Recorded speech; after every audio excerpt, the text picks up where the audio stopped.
ఒకటి అది యాదృచ్ఛికంగా జరిగిందో ఇంకోటి జరిగిందో తెలియదు కానీ సుమగారు మేకల సత్యాన్ని పట్టరండి రా అని చెప్పి తీసుకురమ్మంటాడు.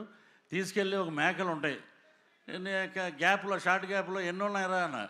ఈ ఒక 70 అంట, ఈ ఒక 80 అంట, 150 ఉన్నాయి మేకలు. డైరెక్ట్గా ఏమండి 150 మేకలు ఉంటే లాస్ట్ సినిమా అయిపోయాక ఇంకో సీన్ ఉంది.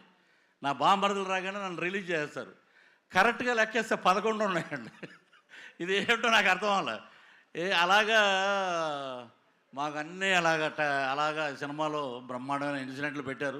సో ఫ్రెండ్స్, పృథ్వీ గారి మాటలు విన్నారు కదా. లైలా మూవీ టీం సంబంధించిన మాటలు అయితే కావవి, ఆయన పృథ్వీరాజు గారు సొంతంగా మాట్లాడిన విషయాలు కాబట్టి అది లైలా మూవీ బాయ్కాట్ చేయడం అనేది చాలా అంటే చాలా తప్పండి. సో ప్రతి ఒక్కరు కూడా February 14th సినిమా చూడటానికి థియేటర్కి వెళ్ళి లైలా మూవీని ఎంకరేజ్ చేయండి, సపోర్ట్ చేయండి. విశ్వక్సేన్ గారికి మరొక హిట్ ఇవ్వండి.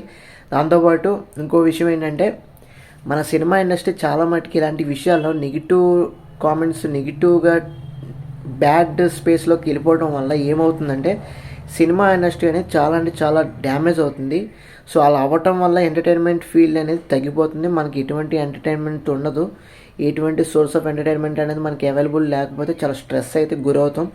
సో అలాంటి రాకుండా కొత్త జనరేషన్ ఇన్ఫ్యూజ్ చేసి మనకి ఎంకరేజ్ చేస్తే కనుక, సపోర్ట్ చేస్తే కనుక తప్పకుండా మంచి రిజల్ట్ అయితే ఉంటుంది. తప్పకుండా సపోర్ట్ చేయండి లైలా మూవీని. సో ఇది ఓవరాల్గా చిన్న విషయం అయితే. వీడియో నచ్చితే తప్పకుండా సబ్స్క్రైబ్ చేసుకోండి.